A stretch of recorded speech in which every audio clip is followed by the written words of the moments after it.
우리 하나님의 말씀 신약성경 마태복음 21장 23절 말씀입니다.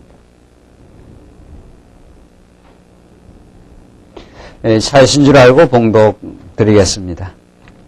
예수께서 성전에 들어가 가르치실새 대제사장들과 백성의 장로들이 나와 가로되 내가 무슨 권세로 이런 일을 하느뇨 또 누가 이 권세를 주었느뇨. 예수께서 대답하시되 나도 한 말을 너희에게 물으리니 너희가 대답하면 나도 무슨 권세로 이런 일을 하는지 이르리라. 요한의 세례가 어디로서 왔느냐 하늘로서냐 사람에게로서냐. 저희가 서로 의논하여 가로되 어찌하여 저를 만일 하늘로서라 하면 어찌하여 저를 믿지 아니하였느냐 할 것이요 만일 사람에게서로라 하면 모든 사람이 요한을 선지자로 여기니 백성이 무섭다 하여 예수께 대답하여 가로되 우리가 알지 못하노라 하니 예수께서 가라사대 나도 무슨 권세로 이런 일을 하는지 너희에게 이르지 아니하리라. 27절까지 봉독드렸습니다. 우리는 지금 예수님께서 이 땅에 왕직을 가지고 오신 그리스도이심을 우리가 지금 마태복음 말씀을 통해서 확인하고 있습니다.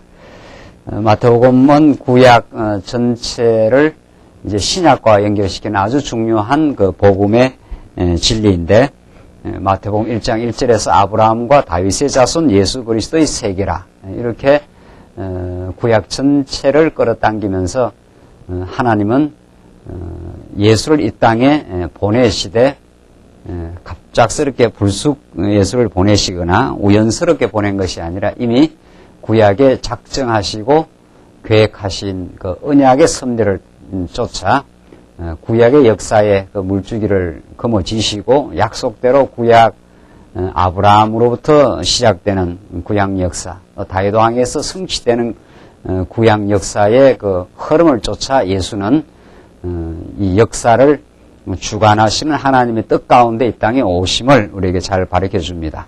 그 예수를 통해서 하나님 영원히 살아계시고 역사를 참 주관하시고 언약 백성들, 죄에서 빠진 언약 백성들을 구원하시는 분이심을 우리들에게 마태복음에서 잘 보여줍니다. 특별히 참 선지자로 오셔서 우리가 죄인임을 깨닫게 하시고 하나님의 뜻을 가르쳐 주시는 분으로 우리에게 나타난 그것이야말로 참된 그 복음의 메시지 중에 한 내용입니다. 우리는 그런 선지직을 지나 지금 우리가 살펴가는 그 왕직에 관한 진리의 말씀을 지금 확인하고 있습니다.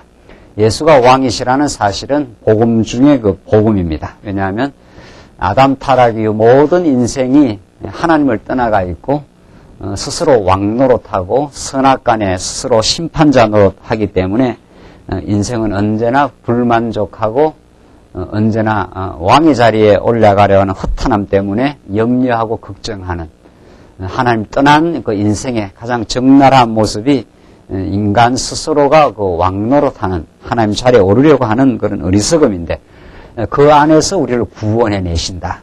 그걸 구원해 내시기 위해서는 참된 왕이 이 땅에 예수가 오셨다. 그의 뜻대로 역사는 진행되고 그가 머리가 되셔서 우리 교회를 주관하시는 분. 이것이 왕직으로서 오신 예수, 왕직을 가지신 예수.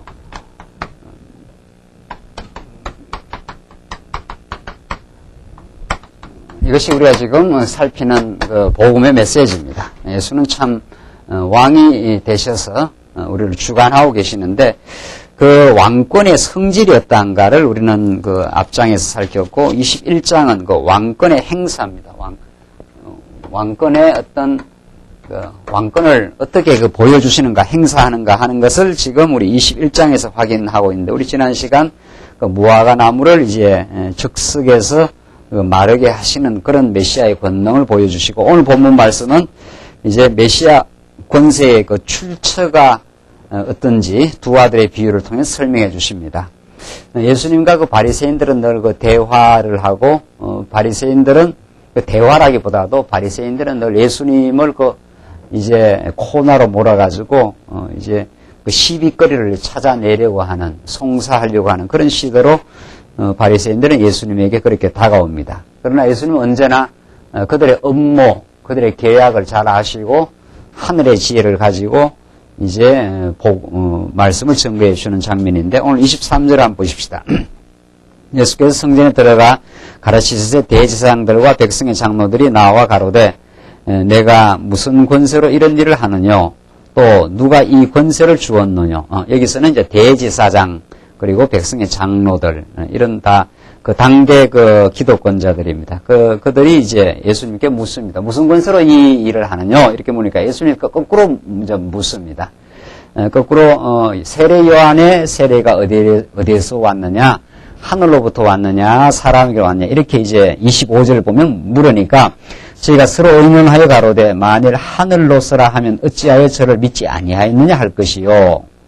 그러니까 하늘로부터 세례 요한의 권세가 주어졌다 하면은 그 당연히 세례 요한을 그 믿고 의지해야 되는데 그 당대 대제사장들이 그러지 않았지 않습니까? 오히려 헤롯은 이 요한을 이제 목을 쳐서 자기를 그 비판한다고 해서 그렇게 했습니다. 그러니까 하늘로서 왔다 하면 왜 안 믿었냐 이렇게 이제 문제가 되고 만일 사람에게서라 하면 26절 모든 사람이 요한을 선지자로 여기니 백성이 무섭다 하여 그때 요한을 많은 사람들이 민중들이 지금 따르고 있는 그렇게 지지하고 추종하는 입장이기 때문에 만약에 세례 요한이 하늘로부터 온 게 아니라 그냥 사람으로부터 왔다 이렇게 하면은 백성들이 이제 반발을 할까. 그래서 백성들이 무섭다. 이래 대답해도 자기들이 안 좋고 저래 대답해도 안 좋다 이런 뜻입니다. 27절 예수께 대답하여 가로되 우리가 알지 못하노라 하니 이게 모르는 게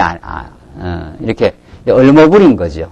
이렇게 대답해도 문제가 되고 저렇게 대답해도 문제가 되니까 우리가 알지 못하노라 이렇게 이제 꽁문을 빼는 겁니다. 하니 예수께서 가라사대 나도 무슨 권세로 이런 일을 하는지 너희에게 이르지 아니하리라. 예수님도 나도 이 무슨 권세로 이런 일을 하는지 너희에게 안 가르쳐 준다. 이러면서 28절 계속 봅시다. 그러나 너희 생각에는 어떠하냐? 한 사람이 두 아들이 있는데 맏아들에게 가서 이르되 예 오늘 포도원에 가서 일을 하라 하니 대답하여 가로되 아버지여 가겠소이다 하더니 가지 아니하고 자 맏아들한테 가라 하니까 아버지가 가겠다 이렇게 순종하는 듯 하더니만 이제 결국은 안 갔다는 거죠. 30절 둘째 아들에게 가서 또 이같이 말하니 대답하여 가로되 실소이다 하더니 그 후에 뉘우치고 갔으니 이 둘째 아들은 그 첫째 맏아들하고 반대입니다. 처음에는 실소이다 하고 그 불순종을 하더니 그 후에 뉘우치고 아버지 뜻대로 했다는 겁니다. 자 31절 그 둘 중에 누가 아비의 뜻대로 하였느뇨? 가로되 둘째 아들이니이다. 자 그러니까 누가 그 아비의 뜻대로 했느냐 이렇게 하니까 마땅히 이제 첫 아들은 순종한다 해놓고는 거부했고 둘째 아들은 싫다고 이렇게 불순종의 말을 하고는 나중에 뉘우치고 이제 다시 이제 간 거죠. 근데 마땅히 누가 아버지 뜻대로 했느냐 이렇게 물으니까 마땅히 가로되 둘째 아들이니이다. 예수께서 저에게 이르시되 내가 진실로 너에게 이르노니 세리들과 창기들이 너희보다 먼저 하나님의 나라에 들어가리라. 요한이 의의 도로 너희에게 왔거늘 너희는 저를 믿지 아니하였으되 세리와 창기는 믿었으며 너희는 이것을 보고도 종시 뉘우쳐 믿지 아니하였도다. 이게 예수님께서 이 당대의 대제사장들과 백성의 장로들, 그다음 서기관, 바리새인들 전부 그런 그 당대 종교 지도자들입니다. 자 그러니까 참 아이러니입니다. 종교 지도자들이 오히려 예수님을 알아보고 예수님이 하나님의 아들 되심을 믿고 예수님의 그 왕권을 받아들이고 이렇게 예수를 믿어야 할 것 같잖아요. 오히려 세리와 창기들, 완전히 그 당대에 그 버림받은 계층들입니다. 세리는 그 당대에 가장 그 저주받은 듯한 창기도 뭐 돌로 쳐 죽여야 되는 그런 그 죄인들의 모습을 그 가장 극명하게 상징하는 그 계층들, 이 세리와 창기들 그 당대에. 지금으로서 우리가 좀 상상하기 어려운. 지금 민주화 사회가 됐고 뭐 이렇게 됐으니까 뭐 사회 계층 문제 가지고 그렇게 무슨 결정적인 그 그런 거는 많이 완화가 된 사회죠. 그 지금 사회적 기준의 개념이 아닙니다. 이때 세리와 창기들은 완전히 인간 이하 취급을 당하는 그런 죄인들로서 바리새인들의 그 틈에는 도저히 끼어들어올 수 없는 그런 것으로 치부된 인생들, 버림받은 인생들인데 예수님은 거꾸로 지금 이야기하는 거죠. 오히려 세리와 창기들이 너희보다 먼저 하나님 나라에 들어가리라. 자, 그러니까 두 아들의 비유 가운데 마다들은 이들은 이제 간다 하고 했다가 가지 아니하는 결국 불순종의 길을 갔고 뒤에는 실소이다 하고 이렇게 아버지를 다 거부했다가 그러나 나중에 뉘우치고 정말 아버지 뜻대로 일을 하게 되는 그런 인생. 이게 하나님 나라로 인도되는 놀라운 하나님의 참 비유입니다. 그러니까 자기가 의롭다고 생각하는 자들, 이런 대제사장들과 백성의 장로들은 오히려 구약의 모든 율법도 가지고 있고 또 하나님을 섬긴다고 자임도 하고 자기들이 가장 또 하나님을 잘 한다고 하는 그런 자들은 오히려 진정으로 하나님의 뜻으로 오신 예수 그리스도, 하늘의 왕권을 가지고 이 땅에 오셔서 정말 죄인을 구원하시는 예수를 몰라본 거지요. 자기들이 의롭다고 착각하는 정말 결국은 우리 복음의 핵심, 복음으로의 임무는 무엇인가?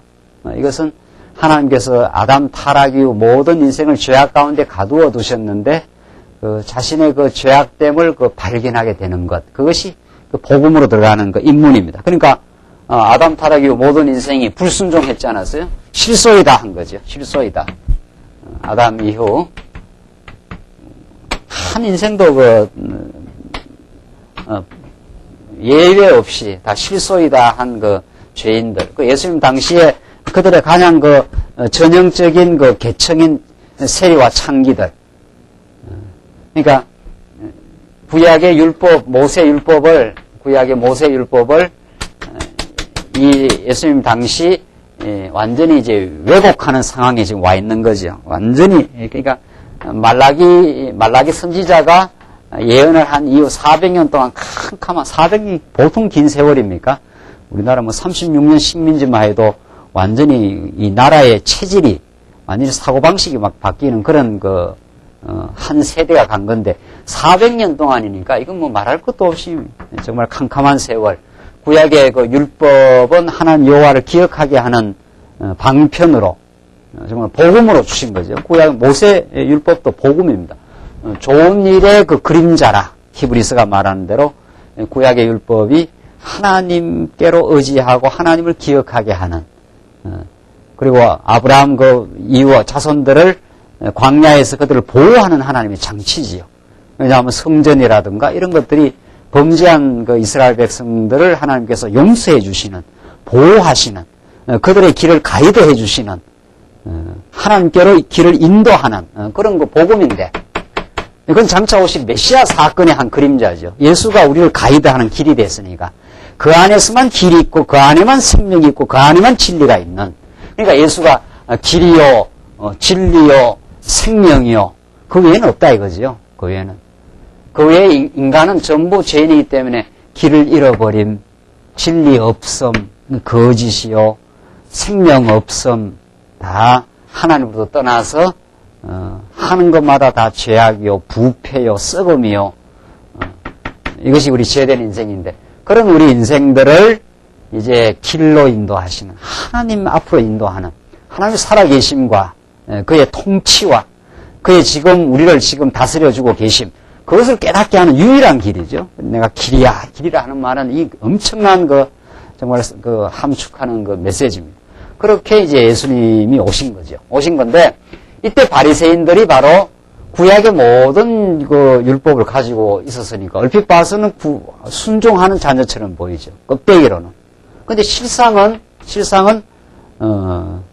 순종치 않는 거죠. 그러니까, 의인이 돼 있는 거죠. 율법 앞에서 자신이 죄인임을 깨닫게 하는 것. 율법은 죄인임을 깨닫게 해서 어떤 한 인생도 스스로 안에 생명 없음을, 스스로 하나님께로 나아올 수 있는 그런 능력도, 그런 의지도 없는 인생, 죄의 포로가 된 인생을 예수께로 인도하신, 예수님을 통해서 하나님 길을 보여주심. 그게 복음인데, 이 바리새인들은 그 죄인됨을 모르는 거예요. 자기들이 의인이라 이렇게 생각하는 거죠. 자기들이 의인이라 이렇게 생각하니까 예수께로 나올 길이 차단된 거죠. 차단됐다 이렇게 표현해도 되고, 스스로가 자초했다 해도 되고, 궁극적으로 하나님의 작정하신 뜻이고. 그래서 아버지가 가겠소이다 했던 사람들, 이 구약 유대인들입니다. 특히 바리새인과 서기관들. 이 사람들은 구약도 가지고 있고 하나님 말씀도 가지고 있고 다 하나님 뜻대로 하는 것처럼 이렇게 되어 있지만 실상은 자기가 죄인됨을 모르는. 그래서 의인을 부르러 온 것이 아니라 죄인을 부르러 오셔서 우리를 다스려 주시는 왕이신 그리스도를 사실은 그들로 그 생명으로부터 떠나가 있었고, 오히려 세리와 창기, 그 당대 사람들로부터 버림을 받았던, 죄인이라고 정죄받았던 그 인생들,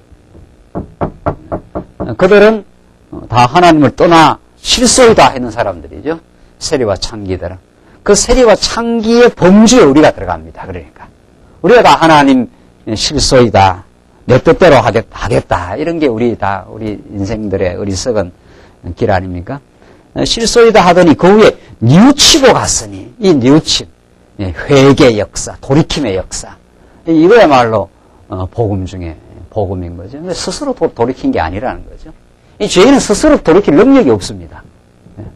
우리가 늘 자주 비유하자면 어린아이가 집을 멀리 아버지 집을 가버리면은 그 아버지를 찾아올 능력이 없습니다.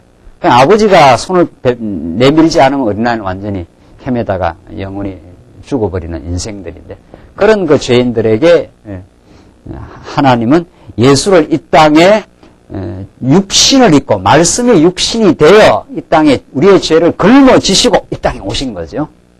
우리 지난주 성탄절이 그런 우리에게 오시는 하나님입니다.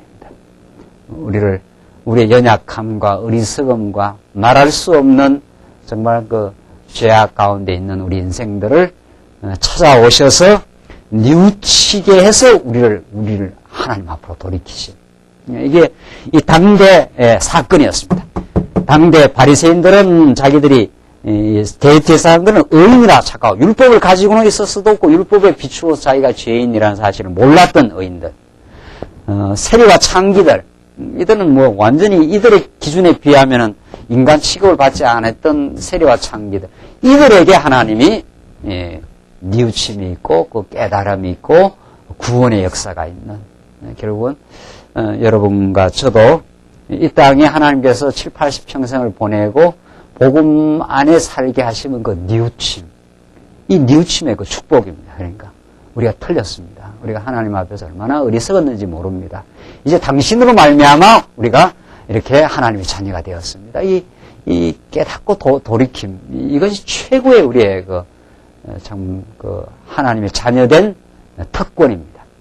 이것이 우리 인생을 살게 하고 관계를 회복시키고 우리가 이 땅에 천국을 누릴 수 있는 유일한 길이라는 거죠. 내가 의이다 하면 안 뉘우치는 거 아니에요. 그렇죠?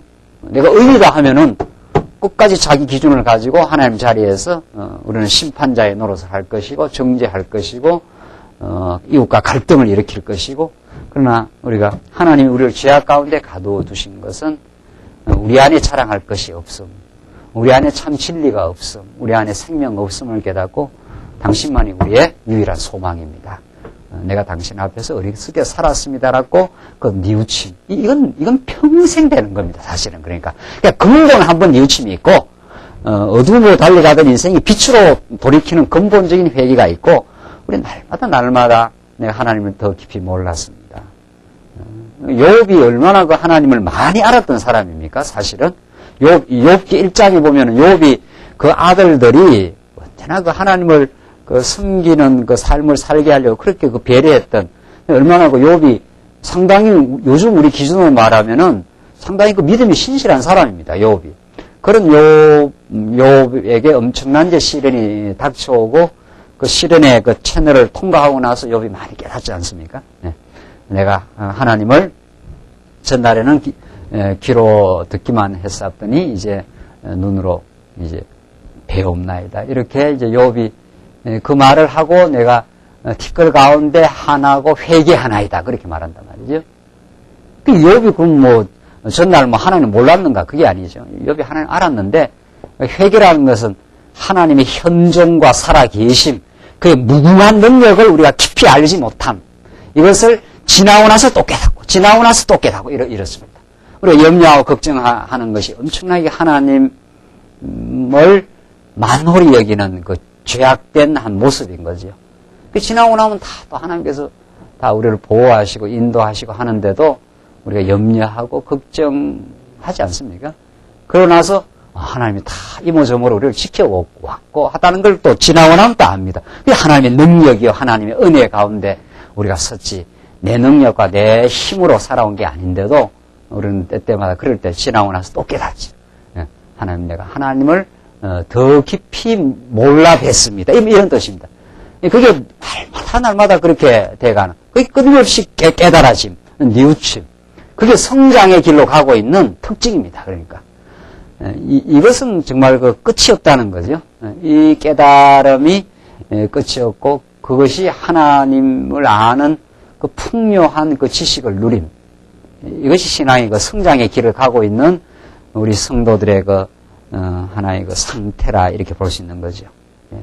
세리와 창기와 같았던 우리 인생들, 사회적 기준, 더 근본적으로 말해서 하나님의 기준에 비춰봤을 때 전부 정죄받아야 마땅한 우리 인생들을 하나님이 부르시고, 오히려 의인이라고 착각한 그 바리새인들은 그들은 가게소이다 해놓고는 실제로 가지 않았고, 실소이다 한 우리 인생들, 세리와 창기와 같은 우리 인생들이 성령이 오시고 이 땅에 예수가 오셔서 우리를 하나님의 자녀로 사랑하시고 긍휼히 봐주시니까 그제서라야 우리가 하나님, 우리가 전날에 얼마나 어리석었는지 모릅니다라고 뉘우치고 돌이킴. 이게 하나님 나라로 그 입문하게 하시는, 우리를 이끄시는 하나님의 긍휼과 자비입니다. 그런 왕권이, 그게 왕 대신 그 그리스도가 그런 왕권을 가지고 바리새인들은, 의인이라고 착각하는 바리새인들은 하나님께서 오히려 멸망의 길로 인도하고, 죄인이어서 죄악 가운데 흐덕이는 우리 인생들은 하나님께서 돌이키게 하고 뉘우치게 하고 하나님 나라로 인도하시는 하나님의 놀라운 복음의 역사. 이것을 지금 왕권을 가지신 예수님이 그렇게 행하신다는 것입니다. 그 다음 보십시다. 그 다음 33절로 46절은 포도원 비유를 통하여 메시아의 그 권세를 가르쳐 줍니다. 자, 이 예수님의 그 비유들은 그 당대 사람들한테 얼마나 그 찔리는 그 메시지인지 모릅니다. 대제사장들이나 바리새인, 오늘 이 본문도 마찬가지입니다. 33 포도원 비유 다시 보십시다. 다시 한 비유를 들어라. 한 집 주인이 포도원을 만들고 산울로 두르고 거기 접자는 구유를 파고 망대를 짓고 농부들에게 새로 주고 타국에 갔더니 실과 때가 가까우며 그 실과를 받으려고 자기 종들을 농부들에게 보내니 농부들이 종들을 잡아 하나는 심히 때리고 하나는 죽이고 하나는 돌로 쳤거늘 다시 다른 종들을 처음보다 많이 보내니 저희에게도 그렇게 하였는지라. 후에 자기 아들을 보내며 가로되 저희가 내 아들은 공경하리라 하였더니. 자, 그러니까 무슨 말인가 하면은 이 포도원 주인이 이제 멀리 이제 타국으로 가면서 그 이제 포도원을 그 새를 이제 그 종들에게 이제 부탁을 한 거죠. 그 종들을 그 농부들에게 이제 새로 주고, 농부들은 새로 주고, 자기 종들을 보냈습니다. 그 실과 때가 되었어요. 추수할 때가 이제 돼가지고, 뭐, 일을 시켰으니까, 뭐, 일부는 너희들이 먹고, 일부는 주인한테 공출하라. 뭐, 이렇게 보내니까, 농부들이 그 종을 다, 잡아 죽이고, 때리고, 뭐, 하나는 또 돌로 치고, 뭐, 다 그렇게 했다는 거죠. 이러니까, 주인이 난감해가지고, 이거 종들을 보내니까 이게, 제대로 대접을 안 하는구나. 이렇게 해서 자기 아들을 보냈다는 거죠. 아들을 보내면서 이제 그 주인이 생각하기를 저희가 내 아들을 보냈으니까 아들은 공경 안 하겠는가? 내 종들을 보냈으니까 이들을 무시했는지는 몰라도 이렇게 이제 보냈다는 거죠. 38절을 보십시다. 농부들이 그 아들을 보고 서로 말하되 이는 상속자니 자 죽이고 그의 유업을 차지하자 하고. 이제 한 술 듣던 거죠. 이 종들은 그냥 뭐 두드럽게 패고 돌로 치고 이제 이렇게 무시를 했는데 아들을 보내면 좀 나을까 해서 이제 아들을 보냈는데 오히려 더 문제가 생긴다는 거죠. 오히려 상속자다. 아, 이거 주인의 그 상속자, 이 주인의 권한을 갖고 있는 그 아들 상속자가 아니냐. 이 아들을 죽여버리고 그의 유업을 우리가 이 포도원을 이렇게 아주 뭐 송두리째 우리가 거머쥐자. 이런 이제 엄청난 이제 그 업무가 생긴 거죠. 이에 잡아 포도원 밖에 내어 쫓아 죽였느니라. 그러면 포도원 주인이 올 때 이 농부들을 어떻게 하겠느냐. 자, 이런 그 포도원 비유를 말합니다. 41절. 저희가 말하되 이 악한 자들을 진멸하고 포도원은 제때에 실과를 바칠 만한 다른 농부들에게 새로 줄지니이다. 자, 그러니까 이건 그 사리대로 잘 말한 거죠. 이제 이 사람들이, 이 대제사장들, 이 사람들이 듣고는, 이거는 그렇지요. 이렇게 된 거죠. 이 악한 자들은 다 진멸해버리고, 이런 그 악한 놈들이 있냐는 거죠. 세상에, 그 새로 줬으면 그걸 감사하게 생각하고, 주인한테 실과 때가 되면은, 그 추수할 때가, 거두어 드릴 때가 되면은, 잘 이렇게 공출을 하고 이래야 되지, 종들은 다 학대하고 무시하고 있다가 아들을 보내니까 이 상속자가 왔구나. 이렇게 해서 아예 뭐 죽여버리고 포도원 자체를 다 거머쥐려고 했다는 거죠. 자, 이런 악한 놈들은 말이죠. 진멸을 다 해버리고 포도원은 제때에 실과를 바칠 만한 다른 농부에게 새로 주지 않겠는가, 주인이. 이렇게 이제 그 사리에 합당한 말을 한 겁니다. 그게 자기들한테 사실은 적용되는 건데, 예수께서 가라사대 너희가 성경에 건축자들은 버린 돌이 모퉁이의 머릿돌이 되었나니 이것은 주로 말미암아 된 것이요 우리 눈에 기이하도다. 참 이게 기이한 일이다. 건축자들의 버린 돌이 모퉁이의 머릿돌이 되지 않았느냐. 이런 이제 구약 성경을 이제 구약 10편의 말씀인데 이게 10편의 이 내용을 예수님께서 인용을 하시는 겁니다. 그러니까 예수님은 구약을 다 꿰고 계시고 구약에 나오는 모든 사건들이 장차 자기를 증거하는 구약의 모든 말씀들이 구약의 모든 10편에 그리고 율법과 10편 선지에 나를 가리켜 기록한 말이라 예수님께서 누가복음에도 그렇게 하셨는데 10편에 나오는 이 말씀이 바로 당신을 가리켜 이미 예언하고 있는 그 말씀이라는 것을 지금 구약을 끌어당기면서 자기를 지금 증거하고 있는 거죠. 이거 보지 못했느냐? 이렇게 하면서 그러므로 내가 너희에게 이르노니 하나님의 나라를 너희는 빼앗기고 그 나라의 열매 맺는 백성이 받으리라. 그러니까 너희는 오히려 하나님의 나라를 잃게 되고 그 나라의 열매를 맺는 백성이 그 나라를 이제 상속받게 된다. 44절 이 돌 위에 떨어지는 자는 깨어지겠고 이 돌이 사람 위에 떨어지면 저를 가루로 만들어 흩트리라 하시니 이 엄청난 이제 예수님의 그 심판의 모습이죠. 예, 이 돌 위에 떨어지는 자는 깨어지겠고 완전히 가루로 다 진멸당할 것이다. 또 스스로가 그렇게 이야기했죠. 우리 바리새인 대답을 이 악한 자들은 다 진멸할 것이다. 이렇게 말했으니까 45절 대제사장들과 바리새인들이 예수의 비유를 듣고 자기들을 가리켜 말씀하신 줄 알고 잡고자 하나 무리를 무서워하니 이는 저희가 예수를 선지자로 알미었더라. 이렇게 예수님 비유를 참 아주 절묘한 이렇게 비유를 하고 그 비유가 바로 그 청중이었던 바리새인들에게 적용이 되는 그런 참 이 전부 예수님이 하시는 말씀은 참 이 아이러니컬합니다. 이 비유가 오히려 거꾸로 자기들한테 이렇게 적용이 돼가지고 그 바리새인들이 듣고 그랬잖아요.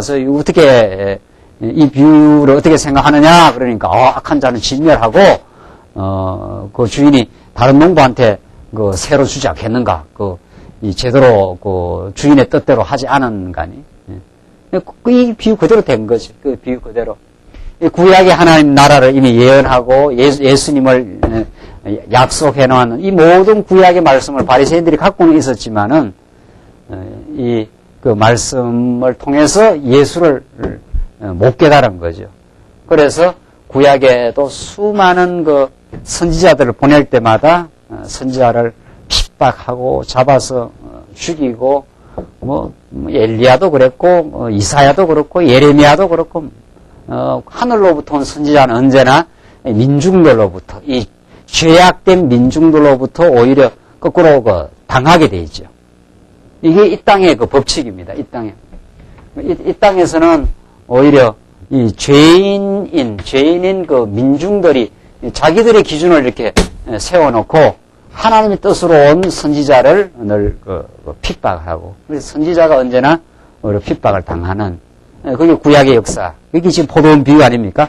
그래서 종들을 보내도 농부들이 그 종들을 막 학대하고 돌로 치고 막 그렇게, 마침내 아들을 보냈는데, 상속자인 아들을 보냈는데, 아예 뭐 아들을 죽여버리고 우리가 그 유업을 차지하자, 이렇게 한다는 거죠. 그 뒤에 사단의 권세가 있는 거죠. 사단의 권세가 있고 또 인간으로 보면 그 죄악된 모습들입니다. 예. 사실은 우리가 이건 뭐 바리새인들한테 직접적으로 적중된 거죠. 1차적으로는 바리새인들이 적중된 거고, 우리도 거기서 멀지 않습니다. 우리도 하나님의 뜻을 언제나 거부하고자 하는 욕망, 자기 중심, 어리석음, 그런 우리의 어리석음이 있는 거죠. 예수님이 십자가에 못 박을 때 우리도 함께 그게 못 박았다고. 그렇게 우리는 그 자리에 우리가 있었습니다. 사실은. 우리가 영적으로 말한다면 다 우리는 내 뜻대로 하고 싶은 죄인들이요, 하나님을 우리가 참으로 인정하고자 하지 않았던 완악한 우리 인생들입니다. 그러나 하나님께서 우리들에게는 이제 긍휼을 베푸신 거죠. 우리는 참 긍휼을 베풀어서 하나님의 나라를 너희에게서는 빼앗기고, 너희는 빼앗기고, 바리새인들은 이제 하나님 나라가 빼앗기게 되고, 그 나라의 열매 맺는 백성이 받으리라. 그래서 새로운 시대가 이제 열린 거예요. 유대인들에게는 하나님 나라의 어떤 모든 율법도 가지고 있었고 구약의 전통도 가지고 있었던 이들은 다 하나님 나라가 빼앗기고 전혀 생각지도 아니했던 이방인들이, 이게 이제 이방인의 시대. 오늘 우리 21세기에 살아가는 우리들에게 하나님의 나라 열매 맺는 백성으로 하나님께서 우리를 인도하신 거죠. 그래서 대세한테 이걸 듣고 알았습니다. 이게 우리한테 하는 소리구나. 이걸 깨달았어요. 자기들이 이 농부들 다 이 악한 자들 다 진멸해버리고 새로운 그 사람한테 세를 줘야 되지 않겠습니까? 했는데 이제 새로운 사람들한테 세를 줍니다. 천국을, 포도원을, 이 주인이. 그래서 우리도 다 동일한 아담 타락 이후 너 나 할 거 없이 다 예수를 십자가에 못 박은, 예수를 못 박았다는 것은 하나님을 거부하는 이런 뜻이죠. 내가 하나님과 같이 되고자 하는 우리 모든 인생들이었는데, 생각지도 않은 우리들에게는 구원의 역사가 열매 맺는 백성으로 우리를 삼으신 겁니다. 이들은 하나님 나라를 하나님께서 박탈시켜버렸고, 이 하나님의 왕권이죠. 이 주권입니다. 교만한 이들은, 의인인 척한 이들은 하나님께서 잘라버렸고, 하나님도 모르고 헤매는 세리와 창기 같은 그 유대인들의 기준으로 보면은 이방인은 이거 짐승이거든요. 이거는 인간 축이 아니었단 말이죠. 세리와 창기들, 이방인들, 예수님이 이들과 함께 먹고 마시고 했다는 거 아니에요? 이게 놀라운 하나님의 정말 은혜의 사건. 우리는 한 것이 하나도 없는데, 이게 기독교의 출발이요, 이 기독교의 이 결론이요, 그렇습니다. 하나님의 살아계심과 무한하신 언약적 은혜. 이게 기독교 전부 다 아니에요. 기독교의 출발도 하나님의 은혜로부터 시작하고, 과정도 하나님의 은혜로 시작하고, 결론도 하나님의 은혜로 시작하고, 그 은혜를 은혜 되게 하기 위해서는 우리 인생을 어떻게 해야 돼요? 어떻게? 로마서 말씀대로. 우리가 이런 존재임을 깨닫게 해야, 그래야 은혜가 넘치는 거죠. 그래야. 이 은혜에, 도무지 하여튼 기독교는 하나님이 영원한 그 작정하심, 하나님이 창세전에 예정하사 그 은혜의 영광을 찬미하게 하려고 하나님께서 우리를 예정하셨다. 이게 에베소서. 그렇게 그 하나님의 은혜를 그 찬미하는 그 찬미의 그 노래를 그 에베소서 1장에 사도 바울이 그 옥중에서 노래 부르고 있잖아요. 우리가 한 게 있냐 이 말입니다. 그 사도 바울은. 너희들이 교회를 세운 적이 있냐? 하나님 우리를 예정하고 예수를 십자가에 못 박아 죽이고 그래서 우리를 구속해내고 성령을 보내서 우리를 부르시고 그래서 하나님 교회로 이렇게 세워주시고 이게 다 은혜라는 거죠. 기독교는 이런 그 은혜의 사건 처음도 끝도 하나님의 작정하심과 그의 놀라운 주권과 그의 은혜의 사건이 우리를 존재케 하신 이것이 우리 기독교입니다. 그래서 정말 하나님 멀리 떠나 세리와 창기처럼 살던 우리 이방인으로 하여금 열매 맺는 백성으로 삼겠다 이렇게 합니다. 그게 성령께서 열매를 맺게 하시겠다. 너희들의 힘으로는 아무것도 할 수 없었던 하나님의 선하신 뜻을 행할 수 없었던 이런 말이죠. 행한 것은 죄악밖에 없잖아요. 우리가 행한 것은. 이걸 우리가 얼마나 그 인정하느냐는 거죠. 이게 이제 복음의 사건입니다.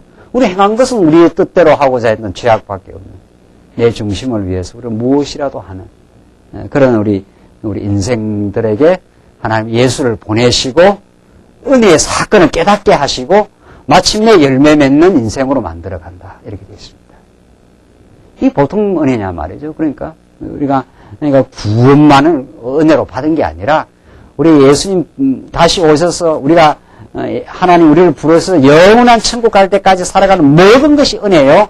우리가 조금이라도 주를 위해서 우리가 지체를 위해서 살아가는 거룩한 삶이었다면 그것이야말로 열매 맺는 생활인데 그거야말로 하나님의 은혜라는 거죠.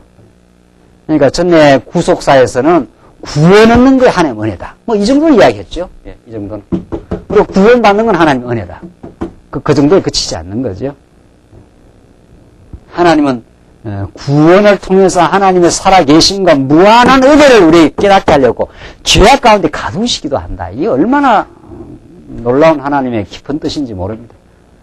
그래서 우리 자신에게서는 도무지 근거를 찾을 수 없도록 하나님께서 이미 작정해 놓으시고 예수 안에서만 소망을 얻게 하시고 예수 믿고 나서도 우리가 살아가는 모든 것도 예수로부터 공급을 받아야 생명의 공급을 받아야 그래야 가지에서 열매가 맺히는 거죠.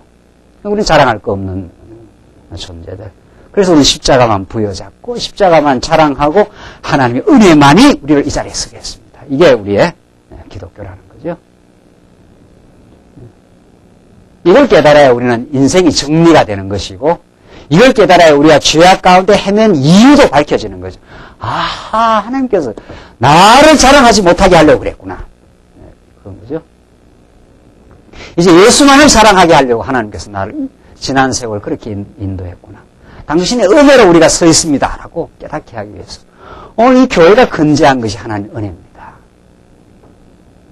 게다가 우리는 더 복된 일을 이렇게 할 수 있도록 우리를 인도하시고 우리 하여금 하나님을 섬기는 지체를 섬기는 이 거룩한 봉사의 삶을 만약 우리가 한다면 이건 너무도 놀라운 이 땅에 살아가는 행복입니다. 당신으로부터 말미암은 겁니다. 이게 열매 맺는 이 백성이다. 이 무지몽매한 이방인들 이들을 열매 맺는 백성으로 삼겠다고 하는 하나님의 그 왕권입니다. 메시아의 왕권이 그렇게 하겠다는 거죠. 그 왕권이 바리새인들에게는 구원을 박탈시켜버리고 의인이었던 그들에게는 박탈시켜버리고 생각지 않은 이방인들에게 전적으로 생각지 않은 그들에게 세를 준다는 거예요. 새로운 농부들에게. 우리한테 그 천국의 청지기의 역할을 할 수도 우리로 지금 허락하신. 이게 지금 우리의 그 특권이요, 우리의 신분입니다. 우리는 때때마다 참 하나님 잊어버릴 때가 너무도 많고 내 중심으로 사는 그 허망함과 어리석음이 있고 하나님의 은혜로 살면서도 만족하지 못하는 어리석음이 우리에게 있지만 하나님은 언제나 한결같이 언약에 신실하시고 우리를 사랑하시고 우리를 붙들어 주시고 우리를 용납하시고 우리에게 은혜 베풀으셔서 열매 맺는 인생으로 되기까지 우리를 단련시키고 우리를 다듬으시고 우리를 지금 붙들고 계십니다. 그 하나님 살아계신다. 이게 지금 오늘 마태복음 말씀에 나타나는 지금 이 메시지입니다. 내가 왕이다. 그 말이죠. 너가 왕이 아니야. 오늘 성경 아주 간단한 거죠. 성경 복잡하지 않다는 거죠. 성경 우리 마태복음 어제도 지난주도 배우고 그지난주도 배워도 성경 메시지가 아주 간단하고 또 심심합니다. 밥이라는 게 밥이 제일 건강에 좋다는 거 아니에요? 밥이라는 게 특별한 게 밥이 아니에요? 그 밥을 뭐야? 새끼 밥을 뭐야? 우리가 사는데 그 밥은 언제나 먹어도 괜찮은 거 아니에요? 그 밥을 먹고 우리가 건강하듯이 언제나 이 메시지를 듣는 거 성경 또 그 왕이신 그분이 우리를 죽었다. 이 이제 더 은혜인 거죠. 그는 왕이시다. 그가 다스리고 통치한다. 우리가 잘나서 구원 얻은 것도 아니다. 우리가 잘나서 이 교회에서 애쓰는 것도 아니다. 이 말 아닙니까? 한마디로 그냥 말하면 그가 우리를 사랑해서 이 영광스러운 우리의 자리에 있게 했고 하나님을 찬양하는 자리에 있게 했고 우리로 하여금 정말 이 자리에 설 수 있도록 하신 하나님의 은혜 가운데 우리를 있게 하셨습니다. 그가 왕이시다. 예수가 왕이시다. 지금 그걸 우리에게 가르쳐 주므로 우리는 다시 흐트러졌던 우리 생각들을 정리할 수가 있습니다. 우리 모든 흐트러진 생각은 내가 왕자리에 올라가려고 하는 어리석음. 우리는 왕자리에서 이제 내려와 그의 통치를 받는, 그의 영원한 통치를 받는 하나님의 자녀로 우리가 서고 우리를 뉘우치게 해서 그 하나님 나라에 입성하게 하신 하나님. 그리고 이 땅이 다가 아니라 영원한 천국을 준비해놓고 우리를 지금 한 걸음 한 걸음 훈련시키고 우리를 인도해감에 있어서 한 번도 우리를 떠나가지 않는 하나님. 그 왕이 떠나가겠어요? 이 왕이 어떤 왕인데 말이죠. 이 세상을 통치하고 이 하나님 백성을 통치하고 하기 위해서 불철주야로 우리를 눈동자처럼 지키시고 졸지 아니하시는 우리 하나님.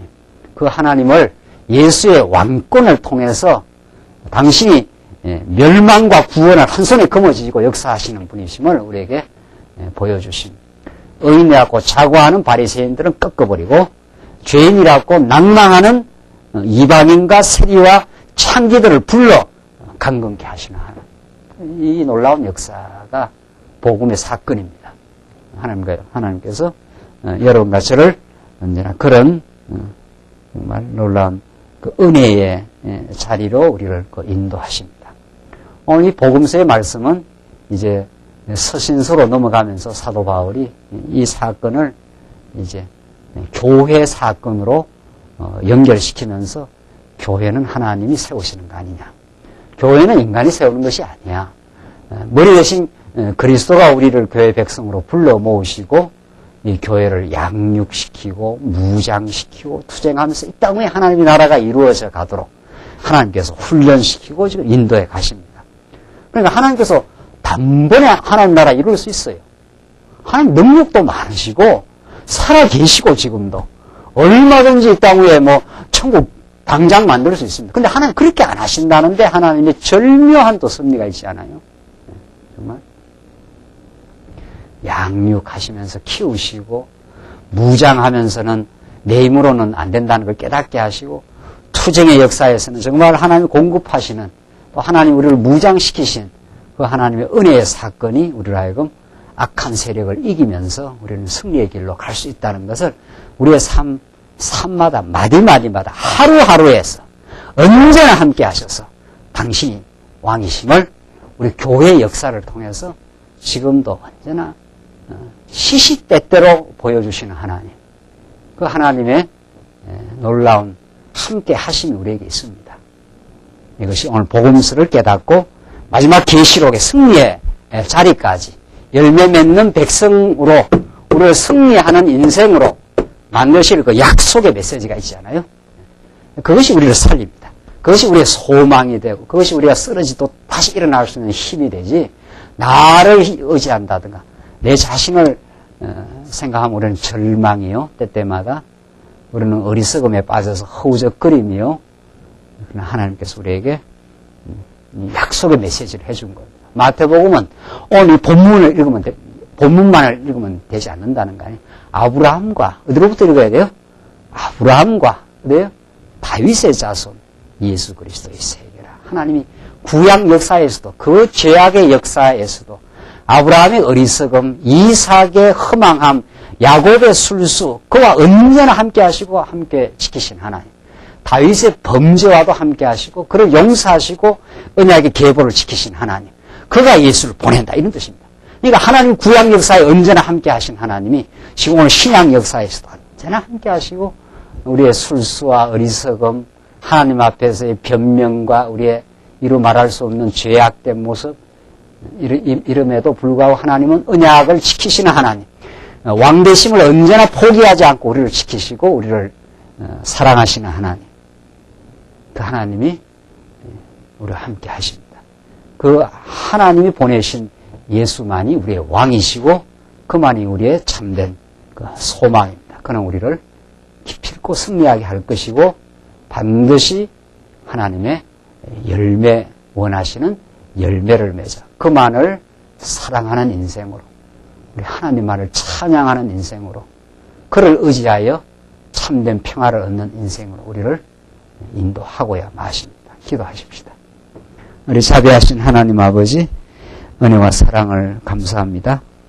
예수님을 이 땅에 보내셔서 허망한 우리 인생들에게 참 길이 되시고 왕되고자 발부둥치던 우리 인생들에게 참 왕을 보내주심으로 그의 자비로운 통치 속에 우리가 보호받고 살아가게 하심을 참으로 감사합니다. 오늘 들은 말씀이 우리의 참 생명의 양식되게 하시옵소서.